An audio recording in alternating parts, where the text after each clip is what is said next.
हाय दोस्तों, मैं धर्मेंद्र सिंह आप सभी लोगों का अपने बीआरएस चैनल पे हार्दिक स्वागत करता हूं और आप सभी लोगों को मेरी तरफ से जय श्री राम।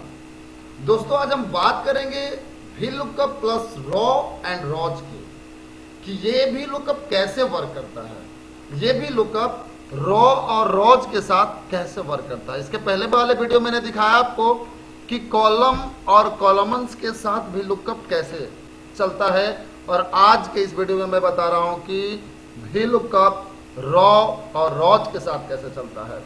सबसे पहले हम आपके स्क्रीन पे आपको दिखा रहे हैं कि ये जो डाटा है, इस डाटा को रॉज, क्योंकि कॉलम जो होता है ये ऐसे चलता है और रॉ जो होता है ऐसे चलता है।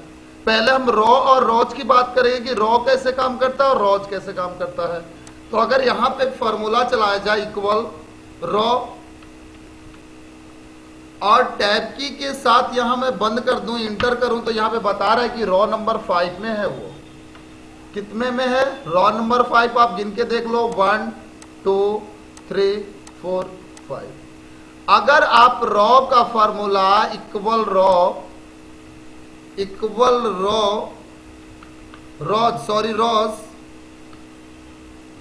और शिफ्ट के साथ कोस्ट करो या टैब की करो, अगर मैं इतने कॉलमों को सेलेक्ट करूं और बंद करके एंटर करूं तो क्या बता रहा है? 1। अब समझ में आया होगा आपको कि अगर इस तरह से मैं सेलेक्ट करता हूं कई कॉलमों को तो ये क्योंकि एक ही रॉ में सारे कॉलम हैं। लेकिन अगर मैं रॉज को चलाऊं, इक्वल रॉज को चलाऊं टैब की दबा के और ये सारे रॉज को सेलेक्ट करूं और पोस्ट करूं, बंद और एंटर करूं, तो ये बता रहा है कि 13 रॉज है इसके अंदर। अब आपको समझ में आया होगा कि रॉ कैसे काम करता है, रॉज कैसे काम करता है। इसके बाद मेरा बार बार फोकस होता है कि सिंटैक्स। तो आइए हम सिंटैक्स की बात करेंगे। अगर इक्वल रॉ और टैब की दबाएंगे तो सिंटैक्स पूछ रहा है आपसे रेफरेंस। क्या है रेफरेंस? तो मेरा रेफरेंस ये है, क्योंकि रॉ केवल आपसे रेफरेंस पूछता है। तो मेरा रेफरेंस ये है। कोस्ट बंद करूंगा तो ये बताएगा कि ये 3 नंबर के रेफरेंस में ये जो रेफरेंस नंबर है रॉ नंबर 3 में इसका रेफरेंस है। लेकिन अगर मैं रॉज चलाऊं, इक्वल रॉज चलाऊं, तो यहां पे दिखा रहा है कि अब पूछता है रेफरेंस नहीं, एरे। अकेले रेफरेंस अगर आप दोगे तो आंसर देगा आपको, देखिए 1 देगा। लेकिन अकेले भी रेफरेंस हम आपको दे सकते हैं इसको, और क्या दे सकते हैं इसके लिए?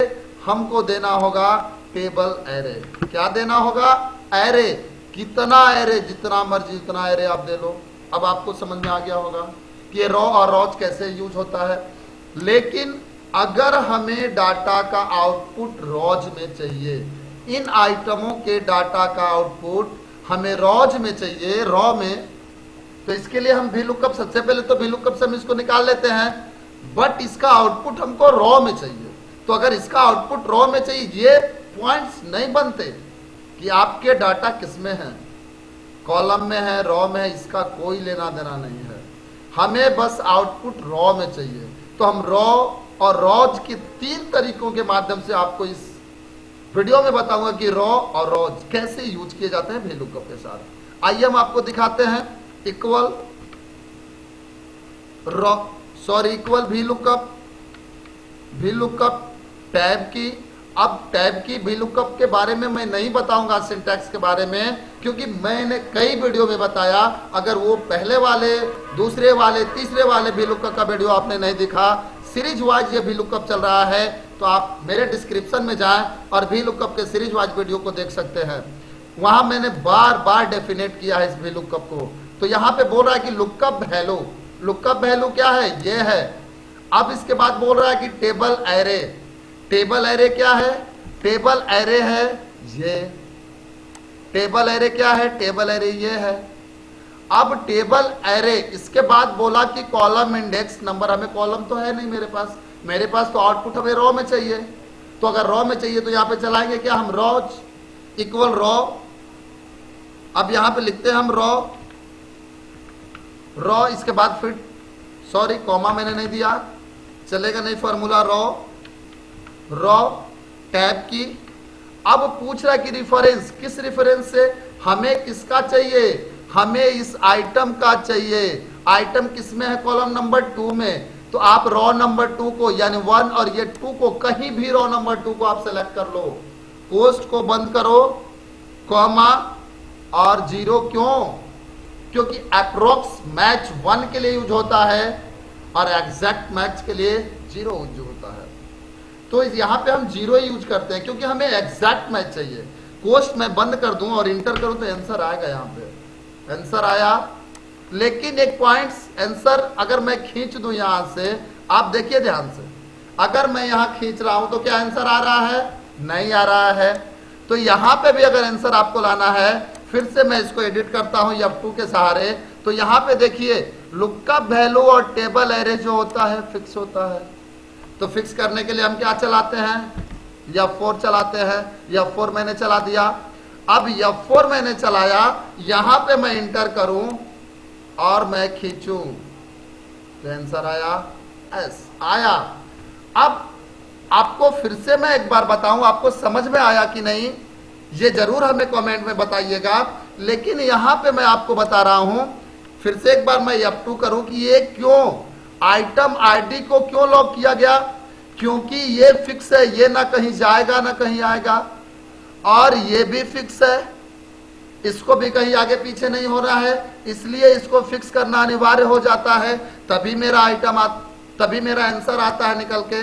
तो इसलिए मैंने इसको कर दिया फिक्स। अब ये रॉ का पहला फॉर्मूला हुआ। लेकिन अगर इसी में सामने यहां पे अगर इसी रॉ को दूसरे तरीके से मैं चलाऊं, इक्वल भी लुकअप टैब की, और टैब की चलाने के बाद लुकअप वैल्यू क्या, ये तो हमको पता ही है कि हमको करना है फ्रीज या लॉक करना है। तो F4 दबा दीजिए, पहले ही फ्रीज कर दिया मैंने, कॉमा। इसके बाद टेबल एरे को मैंने कर लिया सेलेक्ट, फिर यहां पे भी मैंने फ्रीज कर दिया इसको। फ्रीज करने के बाद फिर कॉमा, इसके बाद मैं चलाऊं रॉ चला के टैब की और कोस्ट बंद करूं, और कोस्ट बंद करके अगर मैं सेलेक्ट करूं, ऐसे सेलेक्ट करके अगर F9 में दबाता हूं तो ये आपके रॉ के वैल्यू को बताएगा। F9 में दबा रहा हूं तो ये हमारे रॉ के वैल्यू को बता रहा है। तो रॉ का वैल्यू क्या बता रहा है, 5। अगर रॉ का वैल्यू हमें 5 मिल रहा है और हमें आंसर चाहिए 2 का, तो कितना मैं घटाऊंगा कि रॉ का वैल्यू 5 हो जाए, तो -3। अगर -3 कर दूं तो रॉ का वैल्यू 2 का आंसर उठा के लाएगा। यहाँ पे Ctrl+Z मैं चला देता हूं यहाँ पे, और यहाँ पे मैं लिख दूं -3। अब -3 कॉमा क्या एग्जैक्ट वैल्यू है मेरा 0, कोस्ट कर दूं बंद और एंटर करूं तो क्या आंसर आया। अब यहाँ पे आप खींच के देखिए कि आपका आंसर आ रहा है कि नहीं, आ रहा है, करेक्ट आ रहा है। अब तो आपको समझ में आ ही गया होगा। यहाँ पे मैं इसको फॉर्मेट पेंटर से थोड़ा सा बड़ा कर दूं ताकि आपको समझ में आ जाए। यहाँ पे आप स्क्रीन पे देख सकते हो कि रॉ को मैंने 2 तरीके से चलाया। पहला तरीका कि आप कोई भी रॉ नंबर सेलेक्ट कर लो, और दूसरा तरीका कि रॉ नंबर का वैल्यू जान के उतने रॉ नंबर को माइनस कर दो, तभी आंसर आता है आपका। और यहां पे मैंने पहले वाले वीडियो में बताया कि अगर ऐसा आपको बनाना है लिस्ट, तो इसके लिए हम डाटा मेनू का यूज करते हैं। कैसे, इसको मैं बता दूं एक बार। आप सीधा चले जाएंगे डाटा मेनू के अंदर, आप देख रहे हैं स्क्रीन पे डाटा वैलिडेशन का यहाँ ऑप्शन आ रहा है, और इस डाटा वैलिडेशन में लिस्ट, एक बार मैं आपको बड़ा करके दिखा दूं, एक बार मैं बड़ा करके आपको दिखा रहा हूं कि यहाँ डाटा वैलिडेशन में ये लिस्ट का ऑप्शन आ रहा है, और लिस्ट के ऑप्शन में जाके यहाँ पे मैं इसको सेलेक्ट कर लूं पूरे लिस्टों को, और लिस्ट को सेलेक्ट करने के बाद अगर मैं ओके कर दूं तो यहां आप देख रहे हो कि लिस्ट बन के आ गया। अब ऐसे आप भी लिस्ट बना लोगे। लेकिन ये रूल केवल 2010 के ऊपर के एक्सेल में लागू होता है। अगर आप 2007 चला रहे हो तो आप यहां पे सेलेक्ट करो, लिस्ट को सबसे पहले सेलेक्ट करो और यहां पे आपको मैं फिर एक बार बड़ा करके दिखा रहा हूं कि यहां पे एक नेम बॉक्स आता है। इस नेम बॉक्स में कोई भी नाम लिख दो। मैंने इसका नाम ही रख दिया लिस्ट, और लिस्ट रख के इंटर। अब यहां करने के बाद अब यहां पे 2007 के लिए आपको चलाना है तो फिर आप डाटा मेनू में चले जाओ, डाटा मेनू में डाटा वैलिडेशन के अंदर चले जाओ और डाटा वैलिडेशन के अंदर यहां पे आपको लिस्ट आ रहा है। अब यहां सोर्स में आपको कुछ नहीं लिखना, केवल यहां पे लिख देना है आपको इक्वल लिस्ट, और लिस्ट लिखने के बाद ओके पे क्लिक करना है। फिर भी आपका आंसर आ गया। तो 2007 में लिस्ट बनाना हो, 10 में, 13 में, 16 में, 19 में, यानी इतने एक्सेल के अंदर आपको लिस्ट बनाना हो, दोनों तरीके हमने बता दिए। आप लिस्ट बनाने लगा। अब बात करेंगे रोज की। रॉ के दो तरीके तो हमने जान लिए, लेकिन अब मैं बात करूंगा रोज की कि रोज पे ये कैसे काम करता है। अब अगर मैं इक्वल यहां पे चलाऊं, इक्वल भी लुकअप टैब की, और क्या है मेरा लुकअप वैल्यू, ये है मेरा लुकअप वैल्यू। इसको अब साथ साथ ही फ्रीज करते चलते हैं, क्योंकि फ्रीज करना क्यों जरूरी है अभी आपको मैंने वीडियो में बताया है। यहां पे मैं फ्रीज कर दिया, इसके बाद कॉमा, और कॉमा के बाद क्या बोल रहा है कि टेबल एरे। टेबल एरे को मैंने कर लिया सेलेक्ट, F4, फिर इसको भी मैंने फ्रीज कर दिया, और सेलेक्ट करने के बाद फिर कॉमा। अब यहां पे मैं चलाऊं रोज अगर चलाता हूं और फिर टैब की देता हूं, तो रोज अगर चला रहा हूं तो यहां पे किसका रोज, इस आइटम आईडी से item price, sale, dealer name और एड्रेस तक हमको चाहिए आंसर। तो यहां पे मैं करता हूं रॉ नंबर 1 को सेलेक्ट, और सेलेक्ट करने के बाद यहां पे मैं इसको कर देता हूं फ्रीज, और फ्रीज करने के बाद यहां पे मैं कॉलम चला दूं। इसके बाद फिर इसी को करूं सेलेक्ट, कर दिया मैंने सेलेक्ट, फिर कोस्ट 1, इसके बाद कॉमा, इसके बाद 0 और कोस्ट बंद करूं और एंटर करूं तो आंसर 1 से लेके आ रहा है। आंसर क्या लेके आ रहा है, 1 से लेके आ रहा है। खींच के आप देखिए आंसर आया। क्योंकि रोज कैसे काम करता अभी मैंने बताया, बट यहां पे मैं केवल रोज को मैं बता दूं कि इक्वल, अगर यहां पे आप रोज लिखो, आपको दिखा रहा हूं कि कैसे चल रहा है ये। टैब की, इसी को मैंने सेलेक्ट किया था, इसको मैंने सेलेक्ट कर लिया।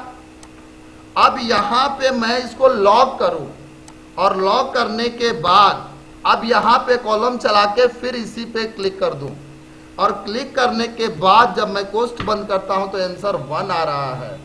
लेकिन जब मैं इसको खींचूं तो आंसर क्या आ रहा है आपको दिखाई देगा सामने, 2 3 4 5 6 7, यानी रेगुलर लेके आएगा। उसी के हिसाब से ये रेगुलर आंसर लेके आया।